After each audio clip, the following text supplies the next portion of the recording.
또한 또 한 가지 고민했던 것은 이 가정을 회복할 것에 대한 조언을 즉 이게 내가 선택한 길이 틀렸다고 하는 어떤 그런 조언들을 들으면서 가정을 회복하는 것들에 대한 조언을 들으면서 또 깊이 고민했던 것은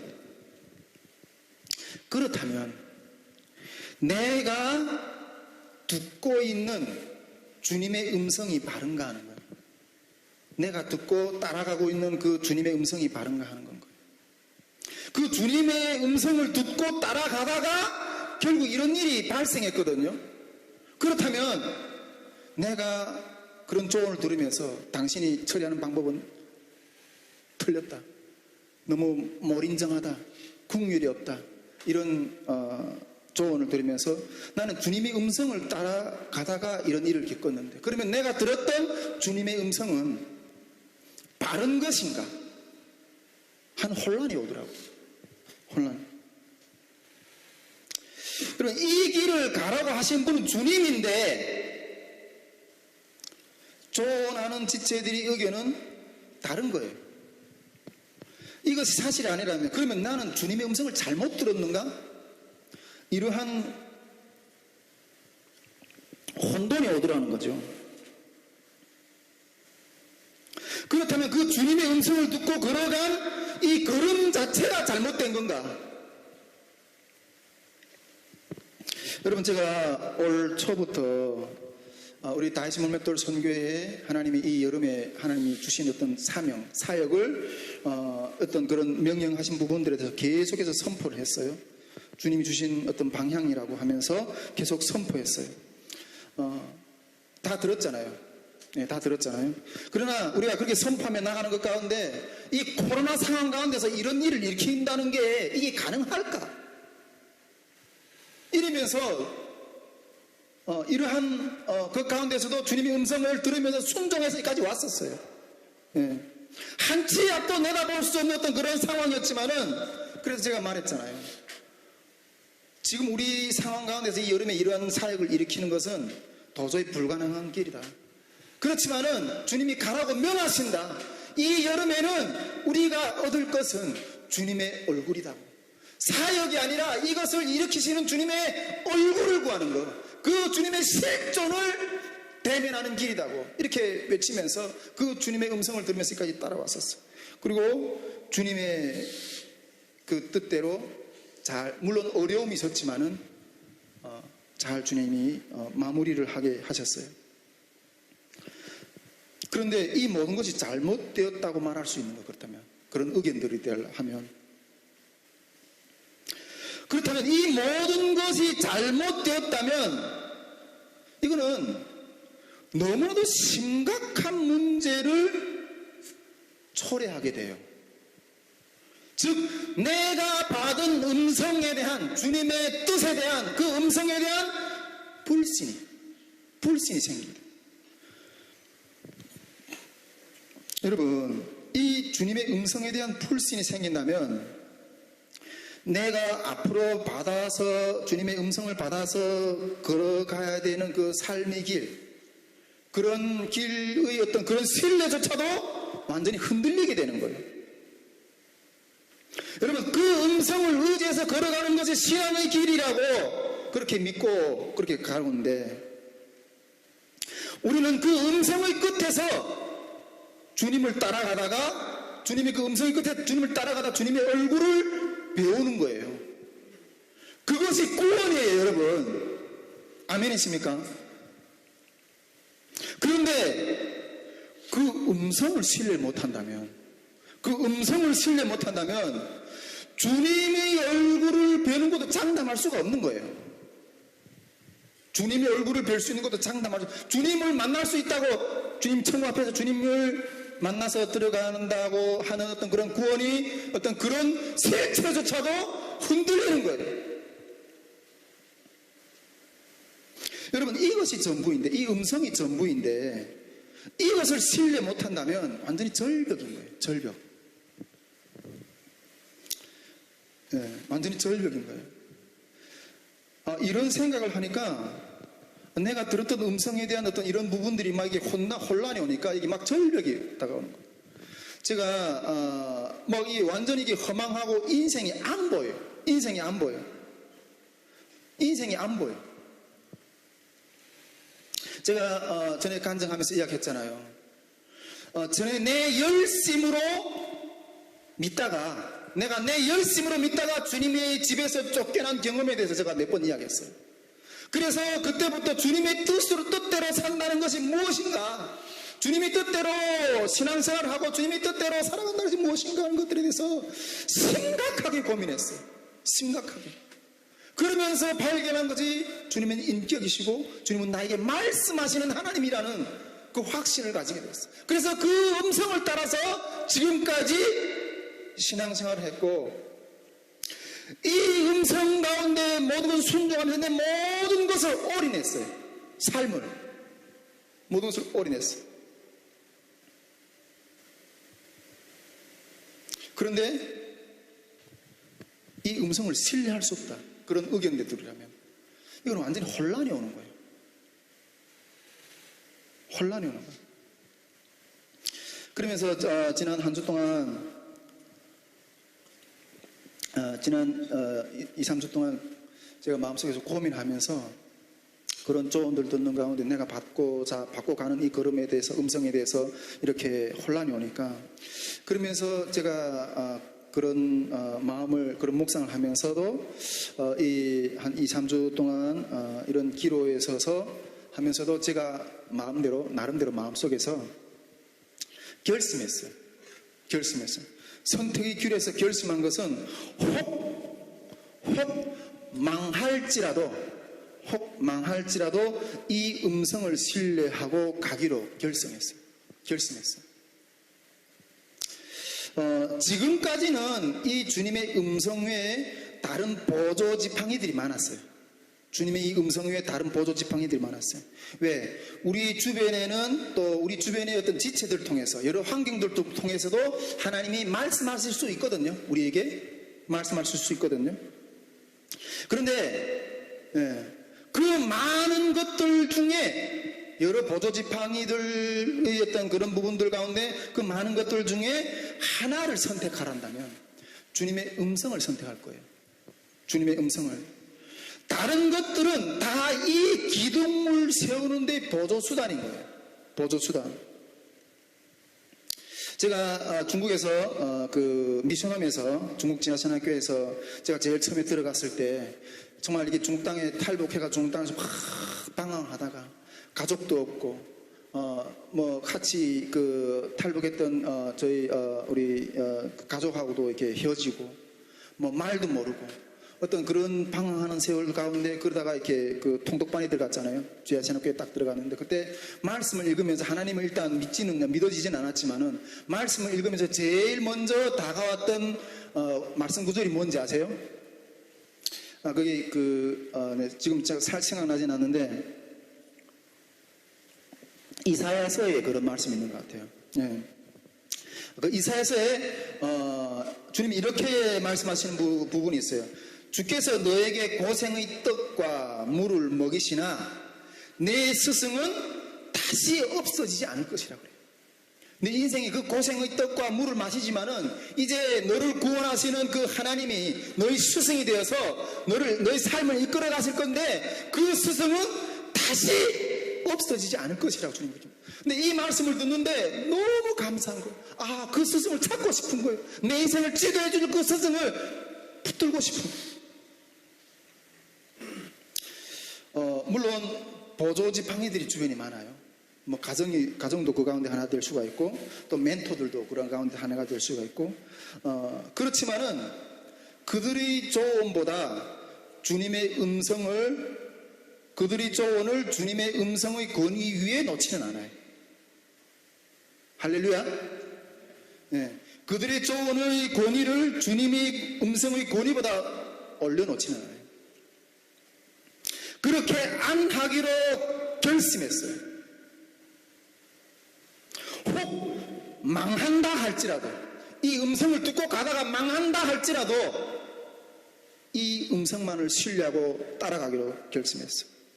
혹 틀려서 내가 주님을 혹 틀려서 다 다른 길로 떨어졌다 할지라도 이 마음 하나는 주님을 향한 것이잖아요. 아니 그것을 보고 주님이 기특하게 여겨서 사도 바울처럼 다메섹 도상으로 올라가는 길이 확 뒤집어서 다시 주님 앞에로 돌아놓을 수 있는 주님이라는 것을 신뢰하고, 여러분 사도 바울이 그 핍박한 것은 주님을 사랑하는 열심이었어요. 그 마음이 기특해서 하나님이 뒤집어놔서 자기 길로 바로 돌아 세워주신 거예요. 혹 이 음성을 듣고 가다가 내가 실패한다 할지라도 이 음성을 따라가는 내 마음은 오직 주님을 향한 어떤 그것이니까 혹시 틀렸다 할지라도 주님이 나중에 돌이켜서 주님 앞에 바로 세워줄 줄 믿습니다. 여러분, 인생의 결국은 홀로 가는 거예요. 홀로 가는 거예요. 주님과 함께 만나면 동반자가 있는 거예요. 결국 홀로 가는 거예요. 여러분, 우리 북한에 들어간 지체들 다 그렇게 갔어요. 북한에 들어간 지체들. 제가 통독반에 있을 때 중국에서 그 지하신학교에서 같이 우리 탈북 형제들하고 요 정도 방에 되는 이런 방에서 한 대여섯 명이 같이 와서 한 3년 반 동안 계속 성경 읽다가 하나님이 나중에 너무 뜨겁게 우리를 감동시키고 성령 충만하게 해주셔가지고 그렇게 성경을 읽다가 적지 않는 사람들이 성경을 읽다가 북한에 들어갔어요. 북한에 들어갔어요. 그들이 여러분 들어갈 때 뭘 가지고 들어갔겠어요? 아무것도 가지고 들어간 게 없어요. 북한은 이 성경책도 가지고 갈 수 없잖아요. 이거 발견했다는 정치범죄 평생 가서 죽어야 돼요. 그러니까 그냥 말씀을 다 외워가지고 머릿속에 집어넣어가지고 그러고 들어갔어요.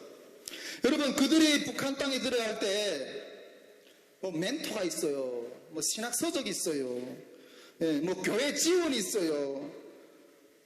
뭐 다시 우리하고 얼굴을 만날 수 있을 수 있는 어떤 그런 기약조차 없이 주님이 감동시켜서 성경 읽다가 뜨거워져가지고 이것만이 구원이다. 이걸 빨리 우리 북에 있는 동포들을 전해야 되겠다. 이 마음 가지고 나 그 음성 하나 듣고 들어갔어. 그 음성 하나 듣고. 우리가 그때 통독반, 우리 남자 통독반이 있고 여자 통독반이 따로 있었거든요. 거의 끝날 무렵쯤에서 여자 통독반에 성령이 강력하게 임했어요. 성령이 강력하게 임해서 여자 통독반의 그 에스더라는 자매가 하나님이 북한에 나를 들어가라고 하시고 계속 기도하면 나를 북한에 들어가라고. 나는 무서워서 못 가겠네. 주님 계속 들어가라고 하신다. 나는 이게 좀 기도해달라고. 우리 남자 통독반에 그런 소식이 와서 같이 중보하고 기도했어요. 우리 통독반이 이거 제가 직접 경험한 일이에요. 우리 통독반뿐 아니라 다른 지역에서 선교사님들이 운영하는 그런 통독반들에서도 그 지하신학교에서도 탈북민들이 성경이 있다가 막 뜨거워서 막 북한에 들어가고. 여러분, 북한의 지하교회 형성이 두 부류를 보는데, 한 부류는 6.25 이후에 이전에 있었던 그 구루터기 신앙의 어떤 사람들이 남아있던 사람들이고, 또 한 부류는 그 90년대 초반에 대량 탈북해서 중국에서 예수를 믿고 다시 복음으로 뜨겁게 해서 들어간 사람들, 지하교회를 형성하고 있어요. 지하교회를 형성하고. 그런 우리 옆에 어떤 통독반에 누가 들어가서 순교했다, 이런 이야기들을 종종 들어요. 저도 나중에 그 통독반에서 그 지하신학교에서 공부를 할 때 주님이 저에게도 감동을 주셔가지고 저보고도 북한에 들어가라고 그러더라고요. 북한에 들어가라고. 그때 제가 간증하면서 여러 그 환상들을 하나님이 저에게 보여주셨던 어떤 그런 부분들을 많이 여러분들하고 나눴었어요. 그때 그 마지막쯤에서 하나님이 막 뜨겁게 믿게 하시면서 그 포도나무 환상, 또 고난의 환상, 뭐 치유의 환상, 그런 것들을 막 보여주는 것 가운데 하나님이 지금화에서 내가 그 이야기를 하지만 그때 하나님이 저보고도 이렇게 북한에 들어가라고 이렇게 했어요. 어느 날 기도하는 중에 하나님 또 환상을 확 열어주시는데, 그때 저희를 가르치셨던 우리 그 김성태 교수님이라고 우리 총신 그 신대 원장하고 계신 분인데, 지금도 늘 이렇게 제가 은사처럼 모시고 계시는 분인데, 우리를 이렇게 지도하시는 선교사님이었어요. 근데 그분하고 같이 제가 어느 날 갑자기 기도하는데 환상 가운데 그분하고 같이 쭉 떠가지고 우리 북한에 가 있는 거예요. 북한에 가 있는데 저하고 그분이 이렇게 성경책 딱 앉아서 펼쳐놓고 앉아서 저하고 이렇게 예배를 잠깐 드리더니 저보고 이러는 거예요. 너는 이제부터 여기서 일해. 너는 이제부터 여기서 일해. 북한에서 일하라고. 그 북한인데 그 북한에 여기서 일하라고. 그때 제가 그때 그 환상을 보면서 저한테 그렇게 이야기하시는 선교사님 보고 그랬어요. 아니 그 자매 통독반에 그 에스더 자매가 북한에 나간다고 그렇게 북한을 나간다고 그러더니 왜 그 자매를 안 보내고 나를 여기다 내보냈는가고. 그러면서 막 무서워가지고 막 이렇게 부들부들 떨었어요 그때. 예. 저는 그때 주님 앞에 주님께서 저도 그때 이게 북한에 나가라고 이렇게 주신 어떤 그런 마음이라고 믿어요. 그 보여주신 기도 가운데 보여주셨던 그 부분이. 그런데 그때 무서워서 못 나갔어요. 나가려고 하다 무서워서 못 나갔어요. 나가서 뭐 복음을 전하다 잡히면 그냥 죽는데 나가다가 무서워서 못 나갔어요. 그때 순종을 못했어요. 여러분 이런 시각에서 한번 좀 바라봅시다. 우리는 주님으로부터 보냄을 받은 사람들이에요. 아멘이십니까? 주님의 음성을 통해 주님이 부르시는 곳에 보냄을 받은 사람들이에요. 아멘이십니까?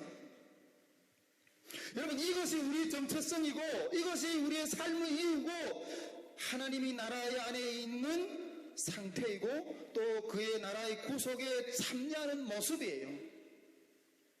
여러분 우리는 하나님은 먼저 우리를 이 죄와 사망의 이 멸망 속에 있는 멸망할 수밖에 없는 죄와 사망의 속에서 멸망할 수밖에 없는 이 세상 속에서 당신이 피값을 주시고 불러내셔서 피값을 주시고 구원해 주셨어요. 구원해 주셔가지고 그 속에서 건져내셔서 먼저 세상 속에서 먼저 건져내서 우리를 건져내시고 구별하시고 구원해 주셨어요. 아멘이십니까? 그 건져내신 이후에 그냥 건져낸 그 상태로 있는 게 아니라 이제 이 세상 가운데서 불러낸 자들을 구원의 도로 무상시켜가지고 다시 세상 가운데로 보내세요. 아멘이십니까? 아멘이십니까 여러분?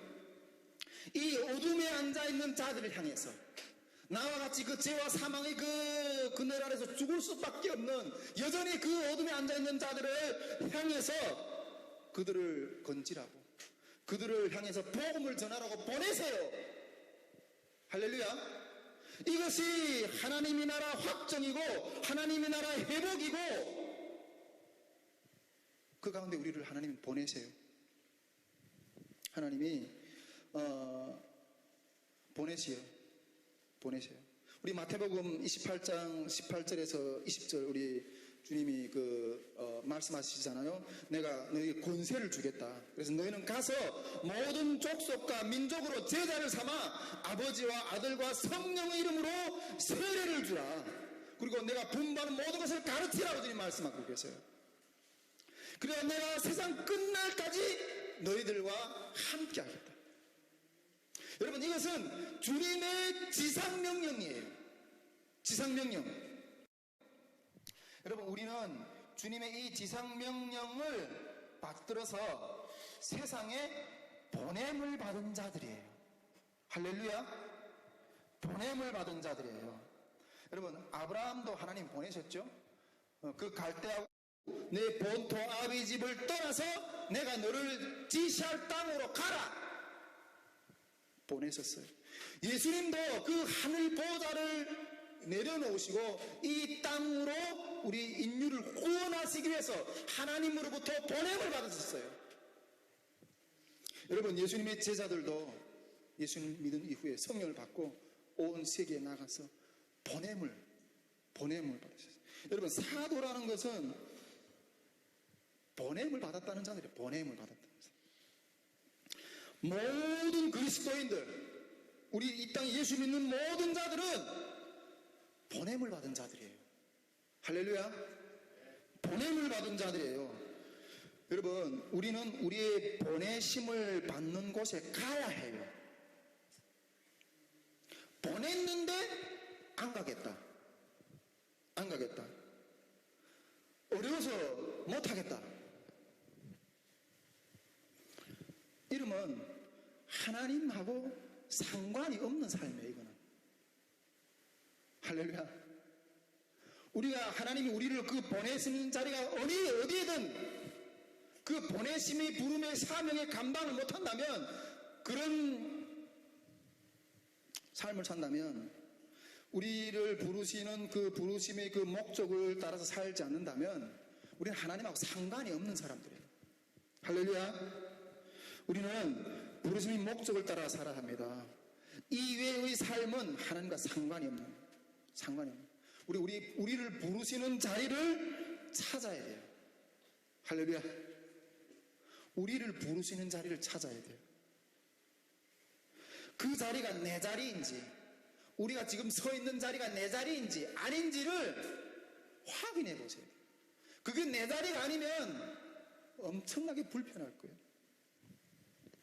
여러분, 이것이 그리스도인들의 삶이고 삶의 원리예요. 이것이 길이에요. 그리스도인들의 삶의 길이에요. 하나님 안에서 산다는 게 뭐예요? 그 길 속에서 산다는 것이 무엇이에요? 내 중심적인 신앙으로 사는 게 아니에요. 이거는 하나님 말씀을 알아가지고 그 말씀이 나를 도덕적 인간으로 잘 만들어주는 정도로 하나님을 생각한다면 이거는 하나님을 모독하는 길이에요. 하나님을 모독하는 거예요.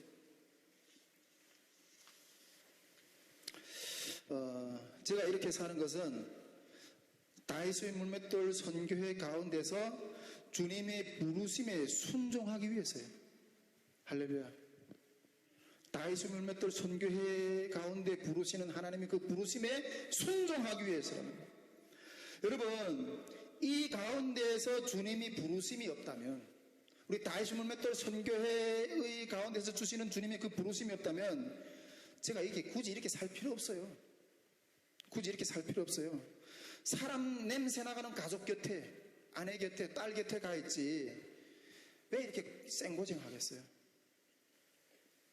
만일 이 하나님이 부르심이 없는데 내가 이렇게 산다면 저는 진짜 불쌍한 사람이에요. 저는 진짜 불쌍한 사람. 사도 바울이 그렇게 이야기했잖아요. 주님이 십자가를 지고 죽었지만은 죽은 다 가운데서 다시 살아났다고.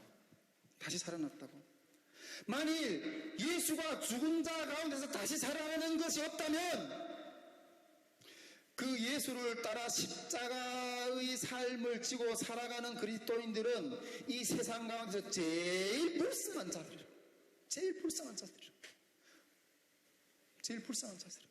예수님이 우리를 다시 살리시겠다는 어떤 그런 부활의 소망이 있기 때문에 그 십자가를 지고 가는 거예요. 그 부활이라는 소망이 없다면 내가 왜 그 십자가를 져? 내가 왜 그 십자가를 져? 그 소망이 없는데 내가 십자가를 져? 나 제일 불쌍한 사람이야. 불쌍한 사람이야.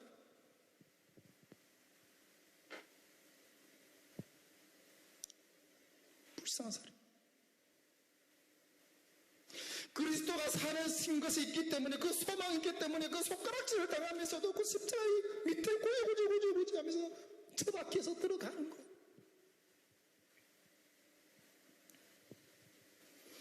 우리 다시 물밑돌 전교에 대해서 여러 사람들이 연약하다 이렇게 이야기하는 사람들이 있어요. 이렇게 이야기를 하시는 분들은 아마 이렇게 외형적으로 사람 몇 명이 안 모이고 또 여러 가지 어떤 그런 것들을 보고 이야기를 하겠죠. 근데 저는 작지 않다고 생각해요. 우리 가운데 작지 않다고 생각해요. 이 다이소 물맷돌 선교회 속에서 부르시는 하나님의 계획은 이 한반도의 경계를 넘어서요. 여러분, 이 한반도의 경계를 넘어서시는 하나님의 놀라운 일들이 있어요. 엄청난 부르심이 있어요. 그 속에. 제가 만일 이 부르심이 없는데 이 고생을 한다면 저는 정말 불쌍한 사람이에요. 정말 불쌍한 사람. 여러분, 이 주님의 음성에 신뢰하면서 제 삶을 올인하고 걸어갈 거예요. 할렐루야. 그 소망 가운데 이르시는 그 주님이 부르심이 우리를 세우실 줄 믿습니다. 결국 우리는 인생은 홀로 걸어가는 거예요. 이 인격이신 이 주님하고 같이 걸어갈 때 외롭지 않고, 내가 사망의 음침한 걸작이를 걸어간다 할지라도 주님은 우리 시편 23편 말씀 있잖아요. 푸른 초장으로 인도하시고, 그 원수의 목전 앞에서 우리를 세우시는 그 목자 한 분이 그 음성만 따라 듣고 걸어가야 돼요. 그리 할 때만이 승리할 수 있는 길이 우리 앞에 열릴 줄 믿습니다. 이 음성에 저는 저를 막는다 할지라도 올인하고 싶어요.